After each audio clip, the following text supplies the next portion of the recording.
하나님의 말씀 욥기 34장 31절부터 35장 16절 마지막 절 말씀까지 봉독하겠습니다. 34장 31절부터 35장 마지막 절까지 저와 여러분이 한 절씩 교독하겠습니다. 그대가 하나님께 아뢰기를 내가 죄를 지었사오니 다시는 범죄하지 아니하겠나이다. 내가 깨닫지 못하는 것을 내게 가르치소서. 내가 악을 행하였으나 다시는 아니하겠나이다 하였는가. 하나님께서 그대가 거절한다고 하여 그대의 뜻대로 속전을 치르시겠느냐. 그러면 그대가 스스로 택할 것이요 내가 할 것이 아니니 그대는 아는 대로 말하라. 슬기로운 자와 내 말을 듣는 지혜 있는 사람은 반드시 내게 말하기를 욥이 무식하게 말하니 그의 말이 지혜롭지 못하도다 하리라. 나는 욥이 끝까지 시험 받기를 원하노니 이는 그 대답이 악임과 같음이라. 그가 그의 죄에 반역을 더하며 우리와 어울려 손뼉을 치며 하나님을 거역하는 말을 많이 하는구나. 엘리후가 말을 이어 이르되 그대는 이것을 합당하게 여기느냐? 그대는 그대의 의가 하나님께로부터 왔다는 말이냐? 그대는 그것이 내게 무슨 소용이 있으며 범죄하지 않는 것이 내게 무슨 유익이 있겠느냐고 묻지만은 내가 그대와 및 그대와 함께 있는 그대의 친구들에게 대답하리라. 그대는 하늘을 우러러 보라. 그대보다 높이 뜬 구름을 바라보라. 그대가 범죄한들 하나님께 무슨 영향이 있겠으며 그대의 악행이 가득한들 하나님께 무슨 상관이 있겠으며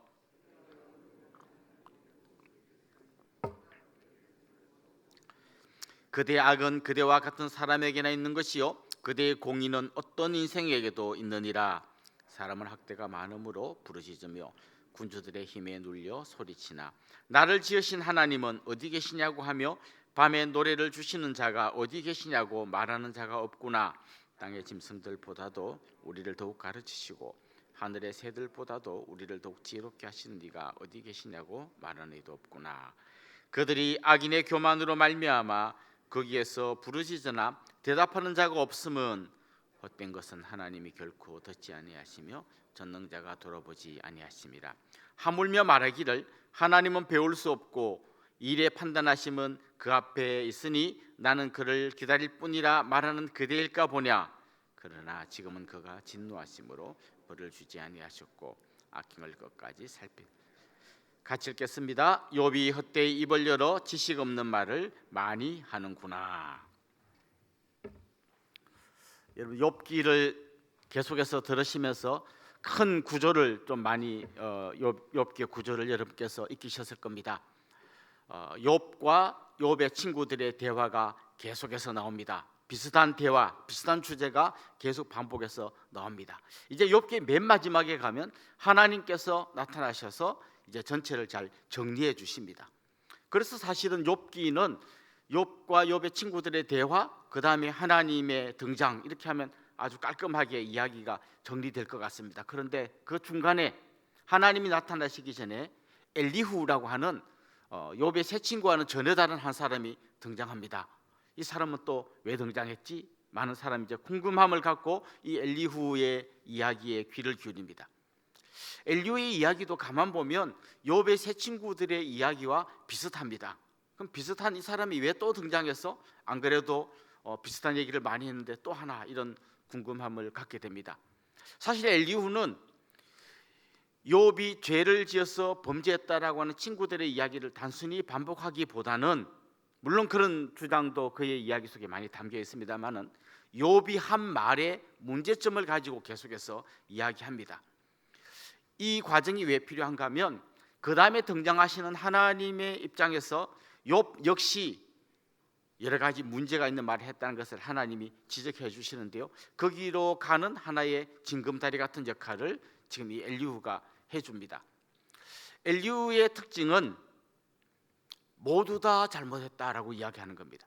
욥의 세 친구들도 제대로 욥의 말을 반박하지 못하면서 자꾸 똑같은 이야기만 반복한다고 해서 이 엘리후에게 책망을 듣습니다. 그리고 욥 역시 자기가 의인이라고 한다는 의미에서 이 엘리후에게 책망을 받습니다. 이렇게 모두 다 얘기할 수 있는 사람 누굴까요? 주로 이건 젊은 사람들입니다. 역시 엘리후도 오늘 본문에 나오는 것처럼 젊은 사람입니다. 라디오 같은 데 보면 이제 정치 평론하는 사람들이 있습니다. 텔레비전이나 라디오에 나와서 정치 평론하는 사람이 있는데 대체로는 여당 편이거나 아니면 야당 편인 사람이 나와서 이야기합니다. 근데 개중에는 가끔 보면 그냥 여당이든 야당이든 모두 다 잘못했다고 막 이야기하는 사람이 있습니다. 이런 사람의 별명이 뭔가 하면 호두까기에 좀 빗대가지고 모두까기라고 합니다. 모두까기, 모두 다 까는 거예요.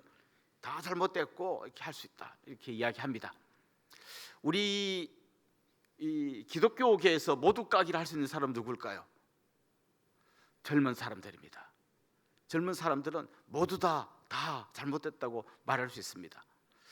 그래서 보통 목회자들의 인생을 통틀어서 이런 말을 가장 모두 까기를 모두 다 잘못됐다고 큰 소리로 말할 수 있을 때가 언젠가 하면 젊을 때예요. 제일 무서운 사람이 누군가 하면 신학을 막 공부한 신학대학원 학생들입니다. 이 학생들은 뭐 아무리 훌륭한 목사님이든 뭐 신학자건 그냥 한 방에 다 날려버릴 수 있습니다.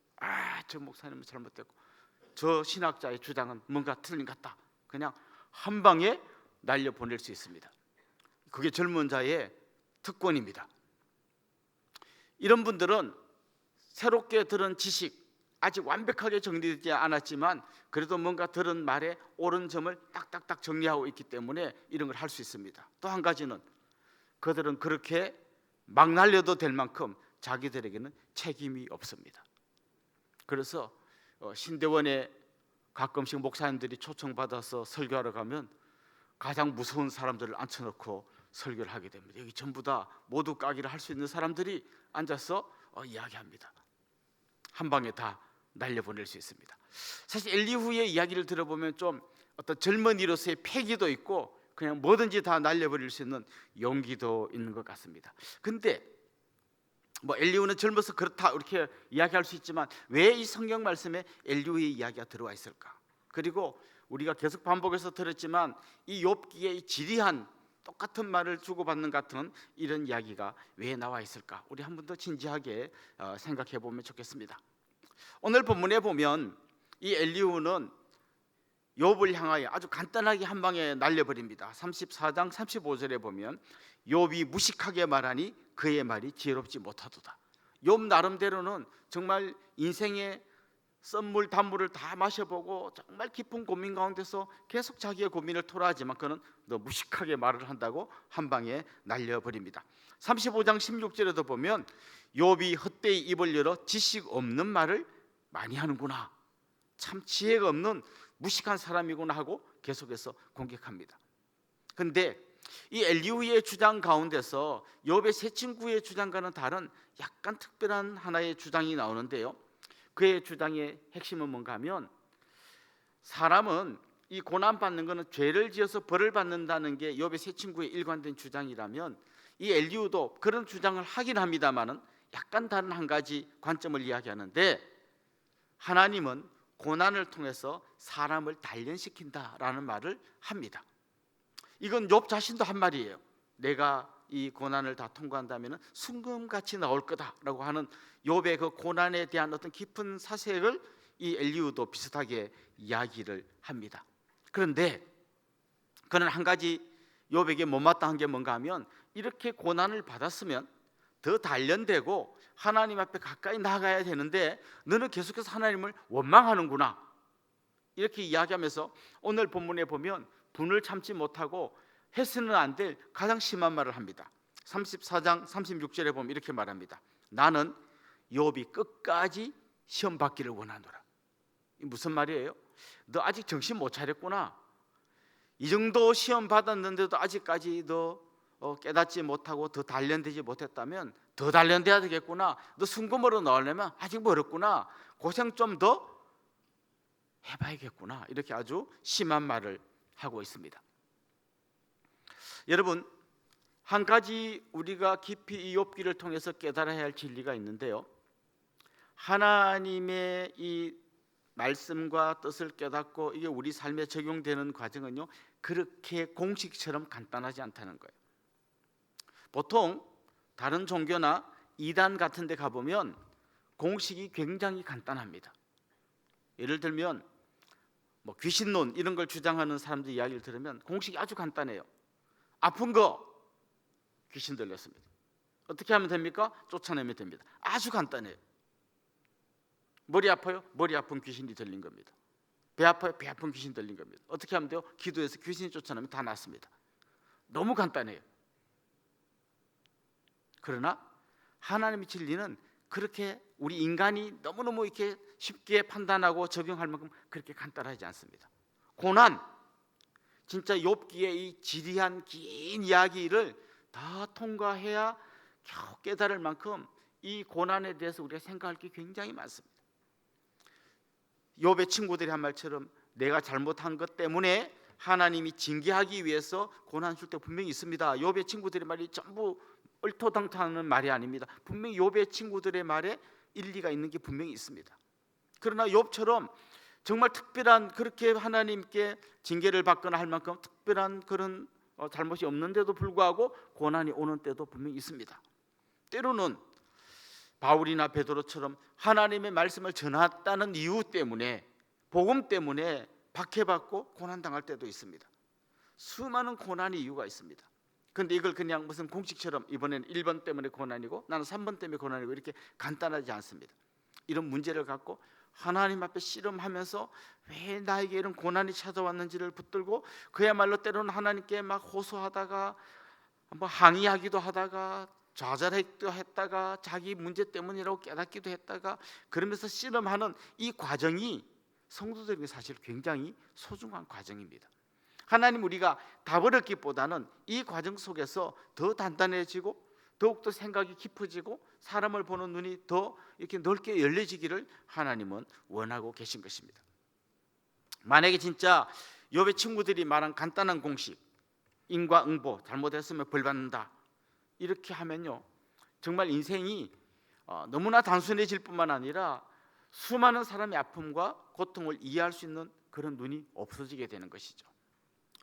특별히 이제 그 아까 말씀드린 대로 그 다른 종교에 있는 사람들의 간단한 공식, 죄를 지으면 벌 받고 또 선한 일을 행하면 상 받는다는 이 공식으로 집어넣으면 세상에 이해 안 되는 게 얼마나 많습니까?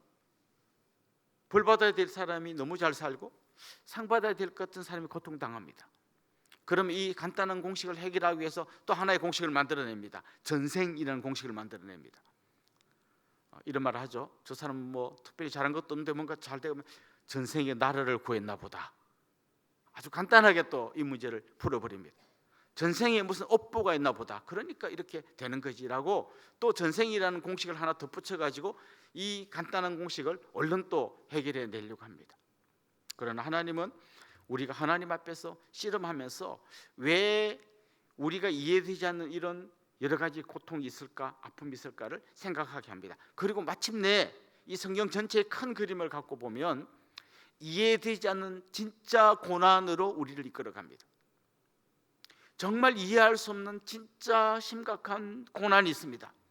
이 욥의 고난과는 비교도 할 수 없는, 욥은 분명히 나중에 특별히 자기가 벌받을 만한 죄를 지은 건 없지만 그렇다고 욥이 완벽한 의인은 아닙니다. 그런 욥이 왜 고난을 받았을까라고 하는 이 고민을 우리가 하다가 마침내 우리가 도달하는 이 고난의 문제의 마지막 끝에 있는 정말 이해할 수 없는 한 가지 고난이 우리에게 다가옵니다. 그 고난은 바로 아무 죄도 없으신 하나님의 아들 예수께서 십자가에 달려 갈갈이 찢겨 죽었다는 것입니다. 이 고난의 문제의 맨 마지막에 우리가 만나는 진짜 이해되지 않는 고난은 바로 그거예요. 왜 죄 없으신 예수께서 죽어야만 했는가? 왜 하나님의 아들이 이런 고난까지 받아야 하는가? 왜 하나님께서는 자기 아들이 십자가에서 갈갈이 찢기는 이 고난을 그냥 보고 계시는가? 그 안에는 사실은 깊이 들어가서 생각해 보면 하나님의 아들이 이렇게 고난받아야 될 이유가 억울해하면서 내가 왜 고난받아야 됩니까? 라고 하나님 앞에 대드는 우리들 한 사람 한 사람의 그 아픔의 문제, 고통의 문제, 죽음의 문제, 죄의 문제, 영원한 형벌의 문제를 해결하기 위한 정말 우리의 좁은 생각으로는 이해되지 않는 하나님의 그 깊은 은혜와 사랑이 이 안에 담겨져 있는 것입니다. 그래서 저는 여러분들이 이 고난 앞에서 정말 깊이 좌절도 해보고 절망도 하고 하나님 앞에 호소도 하면서 몸부림치는 그 과정을 다 통과해 갈 때마다 마지막에 그 십자가의 고난 앞에서 여러분이 멈추면 좋겠습니다. 그리고 그 십자가에서 나를 위해서 생명 바쳐주신 그리스도의 그 사랑이 내 머리끝부터 발끝까지 온몸 가운데 가득 덮어지기를 소망합니다. 그래서 마침내 어디로 가야 되는가 하면 하나님을 온전히 사랑하는 그 사랑으로, 동시에 이웃을 온전히 사랑하는 그 사랑으로 마지막에 도착하면 좋겠습니다. 만약에 우리가 이 과정 속에서 하나님 사랑이라는 그 사랑만 가지고 이웃 사랑을 잃어버린다면 우리는 역시 또 욥의 친구와 같은 이런 잘못을 범할 거예요. 하나님은 절대 옳은 분인데 넌 뭐냐라고 하는 욥의 친구들의 이 문제에, 괴물 같은 이런 공식에 도달하게 될 것입니다. 마치 중세 때 그 하나님의 의라는 이름으로 수많은 사람들을 마녀로 몰아서 죽였던 것처럼 가장 무서운 종교적인 독선에 빠지게 될 것입니다. 사랑하는 성도 여러분, 오늘 이 말씀 앞에서 우리는 다시 이 고난의 문제를 수없이 다양한 장면으로 보여주면서 갈등하고 고민하고 잘못된 생각을 깎아내고 다듬어가는 이 수많은 과정 속에서 마지막 정말 이해할 수 없는 예수 그리스도의 고난 앞에 멈추면 좋겠고요. 다시 한번 우리가 그 주님을 깊이 생각하는 오늘 이 아침이 되기를 간절히 소망합니다. 기도하겠습니다. 하나님 아버지, 고통 가운데 눈물 지으며 호소하는 이 욥의 문제들을 바라보면서 우리 인생에 찾아오는 수많은 고난의 문제를 우리도 하나님 앞에서 하나하나 풀어가기를 소망합니다. 때로는 이해되지 않고 때로는 그 앞에서 몸부림치며 호소하는 눈물 가득한 한 사람 한 사람의 아픔과 눈물을 주님 닦아주시고 결국 아무 죄 없으신 예수 그리스도께서 고난당하신 그 십자가 앞으로 저희들이 나아가게 하여 주옵소서. 그 십자가 아래에서 하나님이 주시는 진정한 위로와 쉼을 경험하게 하여 주옵시고 이 모든 갈등과 고민 속에서 우리가 더욱 단단해지며 다듬어져가는 그런 귀한 역사가 일어나게 하여 주옵소서. 감사하고 예수님의 이름으로 기도드리옵나이다. 아멘.